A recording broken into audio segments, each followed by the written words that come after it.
ছিচকে চোর চুরি করতে গিয়েছে। ছিচকে চোরের কাজ কি? ছিচকে চোরের কাজ হচ্ছে কারো হাঁস ধরা, মুরগি ধরা, কারো 10 কেজি ধান আছে নিয়ে পালিয়ে আসা, কারো 1 বস্তা ঘুঁটি আছে নিয়ে পালিয়ে আসা। এগুলো হচ্ছে ছিচকে চোরের কাজ। এই আমার অধর্ম ভাইয়ের মতো এই ছিচকে চোরের দল গিয়েছে চুরি করতে। আসুক, ওদিকে তাড়াবেন না, আস্তে ওদিকে তাড়াবেন না। স্বয়ং ধর্মরাজ কুকুর সেজেছিলেন, তা ধর্ম উঠেছে, তা কুকুর আসবে না? নিশ্চয়ই আসবে, আসতে দেন। ওরাই শ্রেষ্ঠ। অধর্ম মালগুলোকে দেখতে পেলি এরা ভৌ ভৌ করে চিৎকার করে দেবে। অধর্ম মালগুলোকে দেখতে পেলে রাত্রিতে আপনারা তো নিশ্চিন্তে ঘুমান, আর এরাই আমাদের পাহারা দেয়। তা দুটো ছিচকে চোরে চুরি করতে গিয়েছে, আর সেই বাড়িতে স্বামী স্ত্রীতে ঝগড়া লেগেছে। আর বউটা এখন মনে মনে করছে ভোরবেলায় পালাবো। তা কি করে পালাবো? সোনা দানা গয়না গাঠি রুমালে বেঁধে এই হাঁসের ঘরকে হুঁদরা বলেন নাকি আপনাদের? হ্যাঁ ও মা, আপনারা বলেন কেন গো? হাঁসের ঘরকে হুঁদরা বলেন। এই হুঁদরার ভেতরে ভরিয়ে রেখে দিয়েছে যে ভোরবেলায় বউটা পালিয়ে যাবে সেই সোনার গাঁটটাকে নিয়ে। এবার যখন পালিয়ে যাবে ও চিন্তা করছে রাত্রিতে স্বামী ঘুমিয়ে গেলে আমি উঠে পালাবো। আর এমন সময় রাত্রি 12টার সময় দুটো ছিচকে চোর এখন ঢুকে পড়েছে, হাঁস চুরি করে ফিস্টি করে খাবে। এবার হাত ভরেছে, হাঁস ধরতে পারেনি, সেটা রুমালের গাঁট পেয়ে গিয়েছে। এই রুমালের গাঁটটা যখন পেয়ে গিয়েছে বার করে দিয়েছে সোনার হার আছে, টিগলি আছে, পলা বাঁধা আছে, শাঁখা বাঁধা আছে, অনেক সোনা। বলছে হাঁস ধরছে দরকার নেই, প্যাক প্যাক করে লোক জাগাবে, এটা নিয়ে পালিয়ে চল। এইবার দুজনাতে একটা ডাকাত কালি আছে মাঝ মাঠে, ডাকাতটা প্রণাম করে ডাকাতগিরি করতে যায়। সেই জায়গায় বলছে এই যে চালাক মাল সে বলছে আমার কাছে থাকুক, কাল সকালে তোকে ভাগ দেবো। আর এ এখন বলছে না আমার কাছে থাকুক, কাল সকালে তোকে ভাগ দেবো। এই নিয়ে ঝগড়া আরম্ভ হয়েছে সেই সোনার গাঁটটাকে নিয়ে। এইবার কি করবে? সে সোনার গাঁটটাকে নিয়ে যখন ঝগড়া আরম্ভ হয়েছে, ডাকাতের দল কালীকে প্রণাম করবে, তবে ডাকাতগিরি করতে যাবে। এবার সেই ডাকাতের দল দূর থেকে আসছে জয় মা করতে করতে।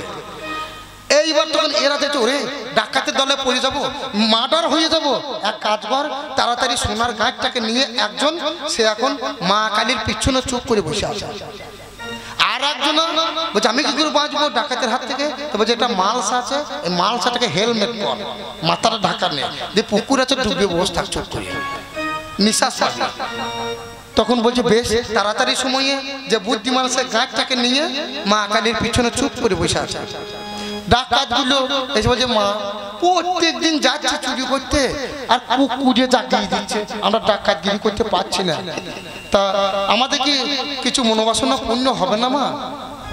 যে গান নিয়ে বসে আছে সে শালা সেই সময় প্ল্যান খাটিয়েছে, এই সময় যদি ওই শালাকে মার্ডার করতে পারি তাহলে কিন্তু কাজ হয়ে যাবে। এ তখন মা কালী সেজে বলছে পাবি রে পাবি বৎস, চিন্তা নাই। তো বলছে কি মা তুমি কথা বলছো? ডাকাতগুলো বলছে। তো বলছে হ্যাঁ। বলছে তোদের কষ্ট আমি বুঝতে পারছি, একই দৈব বাণী করছে পিছন থেকে বসে দেখি। তো যে পাবি বৎস, কোনো চিন্তা নাই। কেমন করে পাবো? তো যে নরবলি লাগবে। তো যে নরবলি রাত 12টার সময় মানুষ কোথা পাবো? তো যে মানুষ একটা আছে পুকুরে, দেখ মাল সব উপর করে একজনা বসে আছে চুপ করে। এ আর কি টুক করে শিখিয়ে দিয়েছে। বলছে মা যখন বলছে নিশ্চয় আছে, দেখছে উপরে একটা মাল সব ভাসছে, তরবারি করে টুক করে তুলে দিচ্ছে, এক শালা বসে আছে চুপ করে। বলছে তোকে নরবলি দেবো। এ দেখছে জানলো কি করে জলের মধ্যে আমি আছি, শালা ঠিক বলে দিয়েছে। তো যে মৃত্যুর আগে একটা মনোবাসনা পূর্ণ হয়, সে যে জলে ডুবে বসছিল। তো বলছে বল তোর কি মনোবাসনা? তো বলছে আমার একটা মনোবাসনা আছে, আমি এইখানে টুক করে ডুববো, যে মায়ের পিছনে হুস করে উঠবো। ও আর কি প্ল্যান খাটিয়ে নিয়েছে, শালা বলে দিয়েছে। বলছে আমি এইখানে ভুক করে ডুববো, মায়ের পিছনে আমাকে পেয়ে যাবা, হুস করে উঠবো। দিয়ে বলছে বেশ তাহলে তো ডুববে, তাহলে মায়ের পিছনে ওঠ। এবার ভুক করে ডুবি বাবা, সে দামের ভেতরে নাকটাকে বার করে প্রাণটা যায় আর চুপ করে পড়ে আছে। বলছে ওরে অনেকক্ষণ ডুবেছে, এইবার মনে হয় মায়ের কাছে চলে যাবে, চল মায়ের পিছনটা খুঁজি গে। এইবার মায়ের পিছন খুঁজতে গিয়েছে, দেখছে এক শালা বসে আছে, চুলেও মুটাই ধরে তসিলাতে ভোজে একবারে নরবলি। তুই আমাকে মারতে গেলে ধর্মের তোশলাতে পড়ে তুই মার্ডার হবে।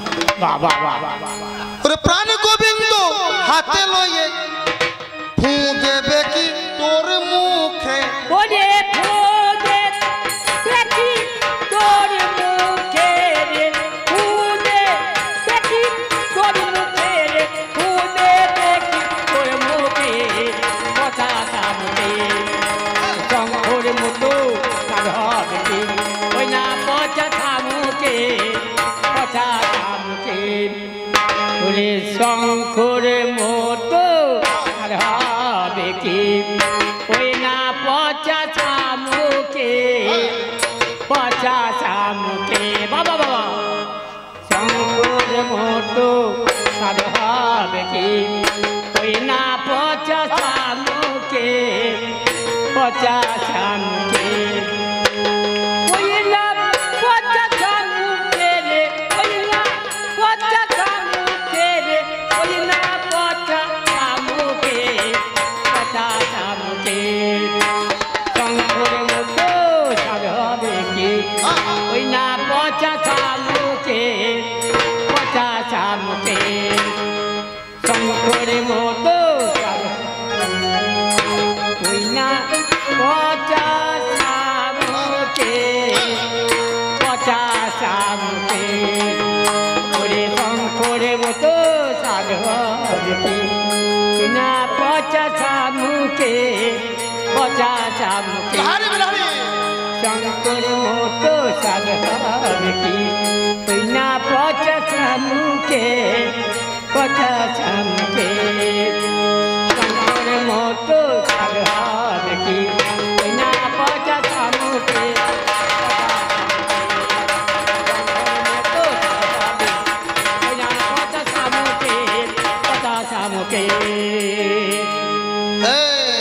শঙ্খ কোথায় থাকে গো? সাগর জলে পাওয়া যায়। আর পচা শামুক কোথায় থাকে? নদী নালায়। শঙ্খ থাকে সাগর জলে, আর তুই থাকিস যে খালে বিলে। শঙ্খ থাকে সাগর জলে, তুই থাকিস রে খালে বিলে,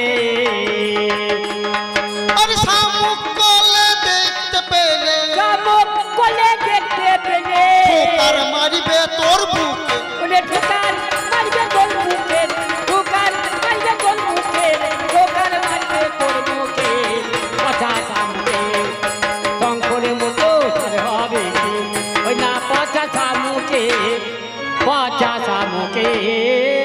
তাই তুমি বেশ বলেছো ভালো কথা।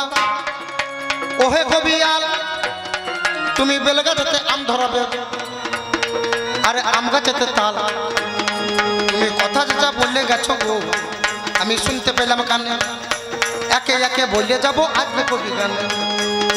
বলছে গঙ্গার ধর্ম নয়, একটু বিচার করা চাই। ওরে যাহা বিচার করবো আমি পুরাণের খাতায়। ওরে অষ্টবসু তার দিকে উদ্ধার করতে ভাই, এই গঙ্গা মর্তভূমে এসেছিল তাই। ওরে ভীষ্ম অষ্টবসুর একটা বসু, ওরে সপ্ত বসু উদ্ধার হইলো জানেন গো শিশু। ওরে এক বসু তখন বাবা বিচার করো মনে, ওরে কৃষ্ণের হাতে সেই দিন বাবা কুরুক্ষেত্রের রণে। তাহলে এই অষ্ট বসুকে উদ্ধার করার জন্য গঙ্গার আগমন। তার জন্যে আমরা কি বলি গো?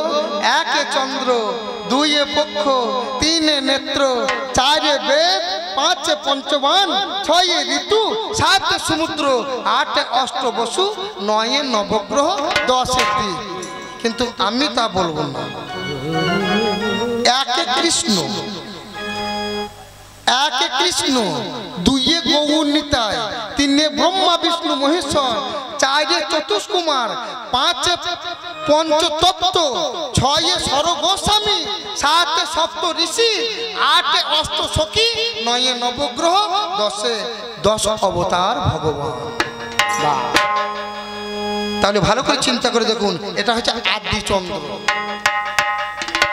এটাই বাবা ধর্মের কারণ।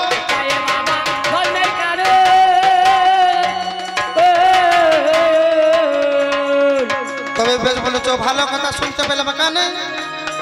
আমি হরিশ্চন্দ্রকে ধরবই আমি আজকে সব স্থানে।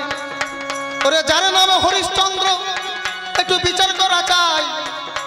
ওরে এই কথাতে লিখে গেছে জানেন মহাশয়, তিনি ধর্মকে রক্ষা করতে শুয়ার ছড়াইল, ওরে ঘাটওয়ালা হয়ে বাবা মরা ফুরিয়েছিল। সেই কারণে পাল্লা দ্বারা তোমার কাছে গাই, ওরে ধর্মকে সেজন বাবা ছেড়ে দেয় না। কিন্তু ভালো করে দেখো, তুমি আজকে ব্যাংক ফুটাবে, লোককে খুন করবে, দিয়ে যেদিন তোমার ঠিকানা কোথাও হবে গো। আজকে লোককে ধরে ধরে মারবে, কাটবে, বাবা মাকে খেতে দেবে না। হ্যাঁ, তুমি অধর্মের কারণ। কারা খেতে দেয় না? এই অধর্ম যারা করে তারাই খেতে দেয় না, ঝাঁটার বাড়ি মারে শাশুড়িকে। এই যারা অধর্ম করে তাদের কারণ কি জানেন? এই হাঁটু দুটোকে বুকে চাপাবে। বিয়ারিং এর গাড়ি দেখেছেন? বিয়ারিং এর গাড়ি দেখেছেন? রাস্তাতে টানবে, একজন টানবে আর একজন ভগবান দুটো পয়সা দাও, হে ভগবান আমাকে দাও। কে বলবে আল্লাহ আল্লাহ, কেউ ভগবান। মানে হাঁটু দুটো দেখবে এমনি চেপে থাকবে, আর বিয়ারিং এর এইটুকু গাড়িতে চিত হয়ে পড়ে থাকবে, খড় খড় করে একজন টানবে। ওরে ওটাই হইল অধর্মের কাজ, এটাই হলো ধর্মের কাজ, ওরে ওটাই হইল অধর্মের কাজ, এটাই হলো ধর্মের কাজ। আর হরিশ্চন্দ্র নিজে ধর্মকে রক্ষা করতে শুকর চড়িয়েছে, নিজে মরা পুড়িয়েছে। বলতে পারবে সে ধর্মকে রক্ষা করে গেছে। আর তুই ব্যাংক ফুটাবি, লোককে মার্ডার করবি, যেদিন ওই পা চলবে না আর চোখে দেখতে পাবি না, যেদিন সেদিন কি হবে জানিস? প্রথমে রক্ত গরম দেখাবি, সেই দিনকার কথা একটু ভাবিস। ওরে চলিতে চরণ চলে না, যেদিন চলিতে চরণ চলে না, দিনে দিনে অবশ হয়।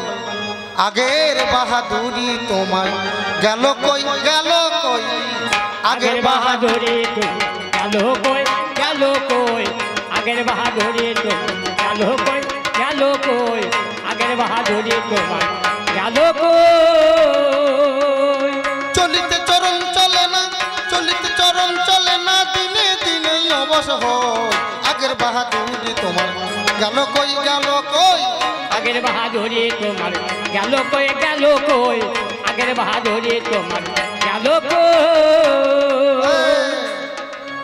যেদিন মাথার চুল পেকে যাবে, চোখের যদি চলে যাবে, দাঁতগুলো সব ভেঙে যাবে, মনে ভাবি চশমা লই, মনে ভাবি চশমা সেদিন মন চলবে না রং তামাশায়, আলস্য আসিবে দেখাই, মন চলবে না রং তামাশায়, তখন কথা বলতে ভুল হয়ে যায়, বলে ভুল হয়ে যায়, মাঝে মাঝে আটক হয়। আগের বাহাদুরি তোমার গেল কই, গেল কই, আগের বাহাদুরি তোমার গেল কই, গেল কই, আগের বাহাদুরি তোমার গেল কই।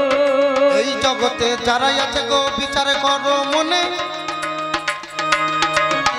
ওরে এই জগতে তৈরি গেল ধর্মের কারণে। জগাই মাদাই পাপি ছিল, নিতাইয়ের মাথা ফাটিয়ে দিল, ও বাবা রে গৌর বাবা দর্শন দিল। ওরে অধর্ম করে যারা পায়ে পড়ে যায়, সেই কারণে পাল্লা দাঁড়ে তোমার জানা নাই। বলছে আমরা অধর্ম করব না, করব না, সত্য কথা বলছি আমি, করো বিবেচনা।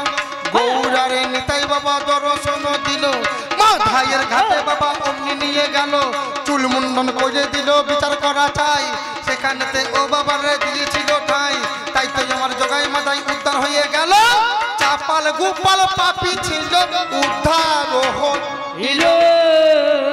যারা পাপ কর্ম করেছে, রত্নাকর পাপ কর্ম করেছে, কিন্তু শেষের দিনে একটা অধর্ম ব্যক্তিকে দেখাতে পারবেন?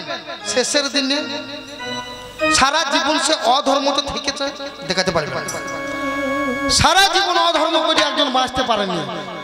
রত্নাকর দস্যু সে অধর্মকে ছেড়ে দিল, দিয়ে ধর্ম গ্রহণ করলো, বাল্মীকি হয়ে রামায়ণ লিখে দিল।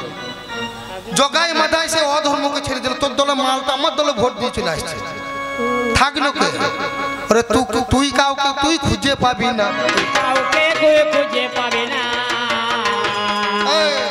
অধর্ম করলে তার মৃত্যু অনিবার্য, আর ধর্ম করলে তার মৃত্যু হবে না। নামে যারা সুধন না ওরে রে রে ওদিরে গাড়ে গাড়ে রে ওদিরে গাড়ে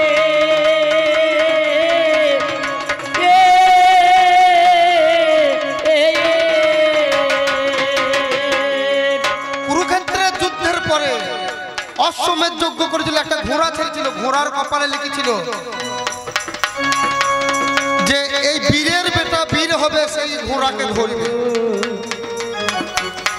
ওরে এন কালে সেই ঘোড়া যখন ছুটে যায়, হংসধ্বজ রাজা বটে বলবো না অন্যায়, যার ছেলের নাম সুধন্না, তার ছেলে রয়, প্রহরীরা সেই ঘোড়া দেখতে পেয়ে যায়। এবার সেই ঘোড়া যখন বাবা দেখতে পেয়ে গেল, কপালেতে সেই ঘোড়ার লেখাই ওগো ছিল, বলছে বীরের বেটা বীর হবে, যে না দেবে বাধা, আর এই ঘোড়া ধরে ঘোড়া ছেড়ে দিলে তার 14 গোষ্ঠী গাধা। এই কথা গিয়ে হংসধ্বজ রাজাকে গিয়ে বলে, একটা ঘোড়া এসেছে, পঞ্চ পাণ্ডবে ছেড়েছে, বলছে ঘোড়া ধরে নিয়ে এসো। এবার ঘোড়া যখন ধরে নিল, বিচার করো মনে, সেই ঘোড়া ব্যান্ড বাজা জানি গো মাঝখানে, ওরে সেই ঘোড়া নিয়ে গেল। এবার যুদ্ধ যে হইবে, সবাইকে জানি বাবা যুদ্ধ করতে হবে। এবার এই যুদ্ধে হংসধ্বজ রাজা বলল তাহার বাণী, আমি একে একে বলে যাব সেই সব কাহিনী। বললো কেউ যুদ্ধ করতে যদি কেউ পিছিয়ে যায়, ডঙ্কার বাজবে, কেউ যদি পিছিয়ে যায় তাহলে তাকে তপ্ত তেলে নিক্ষেপ করা হবে। এই বলিয়া তখন বাবা ডঙ্কার বাজাইলো। এবার সঙ্গে সঙ্গে সেই ঘোড়া ধরতে ওরে বাঁধা তখন ছিল। এবার হংসধ্বজ রাজা বাবা ছুটিয়া গো যায়, সব প্রহরীরা গেল বাবা যুদ্ধ করতে ভাই। কিন্তু এমন সময় প্রভাবতী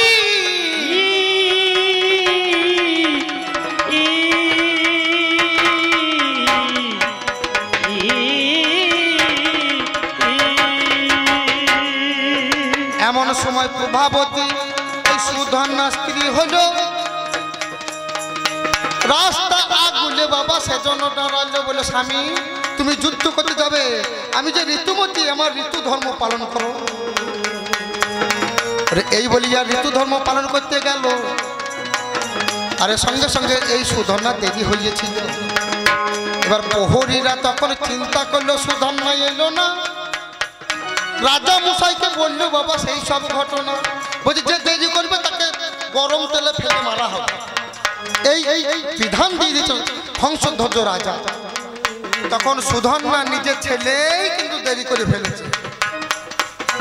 কি করবে? তেল ঢেলে তখন বাবা আগুনের জাল দিল।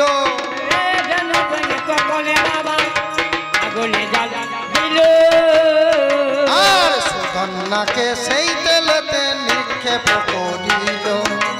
সুধন্যাকে সেই ছেলেকে নিধন করিল। সুধন্যাকে সেই তেলেতে নিক্ষেপ করেছে, কিন্তু সেই সুধন্যা হরে কৃষ্ণ করে কৃষ্ণ নাম, তেল ফুটে যাচ্ছে বাবা, জানাই তার প্রমাণ। কিন্তু সুধন্যা বলল না। কয়েকটা ব্রাহ্মণ হাত দিয়ে দেখছে বাবা তেল গরমের কারণ, কিন্তু তাদের ফসকা নিয়ে নিয়েছে। বিচার করা যায়, সুধন্যা কৃষ্ণ নামে জানি বেঁচে যায়।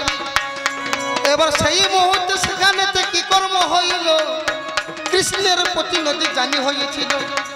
অর্জুনের বানের দ্বারা কি কর্ম হয়, সুধন্যার মাথা বাবা জানি কেটে যায়। সুধন্যার মাথা বাবা যখন কেটে গেল, সেই মাথা কৃষ্ণ কৃষ্ণ বলিল। কৃষ্ণ কৃষ্ণ নামে করে বিচার করা যায়। শিব এলো তখন বাবা জানেন মহাশয়, সদা শিবী ভোলানাথে হইলেন যিনি, এই সুধন্যার মাথা কানা গলাই নিলেন তিনি। ভোলানাথের দেখবেন 108টা 160টা ফল রুদ্রাক্ষের মালা, মালাতে 7টা ফল আছে, আর একটা যেটা মাঝখানে মাথা আছে সেটা ওই সুধন্যার মাথা। স্বয়ং ভোলা তখন গলায় নিয়েছে, স্বয়ং ভোলা যখন মাথায় নিয়েছে, ওরে ধর্মের জন্য এটাই, ওরে স্বয়ং ভোলা তখন গলায় নিয়েছে। তাই একবার সবাই মিলে বলুন, জয় জয় রঘুপতি রাঘব রাজা রাম পতিত পাবন জয় সীতারাম। জয় রঘুপতি রাঘব রাজা রাম পতিত পাবন সীতারাম। রঘুপতি রাঘব রাজা রাম পতিত পাবন সীতারাম। জয় জয় জয় জয় সীতারাম, জয় জয় জয় জয় সীতারাম, জয় জয় জয় সীতারাম, জয় জয় জয় জয় সীতারাম। জয় জয় সীতারাম, জয় জয় জয় জয় সীতারাম, জয় জয় জয় সীতারাম, জয় জয় জয় জয় সীতারাম। জয় জয় রঘুপতি রাঘব রাজা রাম পতিত পাবন জয় সীতারাম। জয় রঘুপতি রাঘব রাজা রাম পতিত পাবন সীতারাম। রাধে রাধে জপা করো, কৃষ্ণ নামে রস পিয়া করো। রাধে রাধে জপা করো, কৃষ্ণ নামে রাধিয়া করো। রাধে রাধে জপা করো, কৃষ্ণ নামে রস পিয়া করো। রাধে জপা করো, কৃষ্ণ নামে রাধিয়া করো। রাধে রানী হয় মহারানী, কৃষ্ণ নামে রস পিয়া করো। রাধে রাধে জপা করো, কৃষ্ণ নামে রাধিয়া করো। রাধে রাধে জপা করো,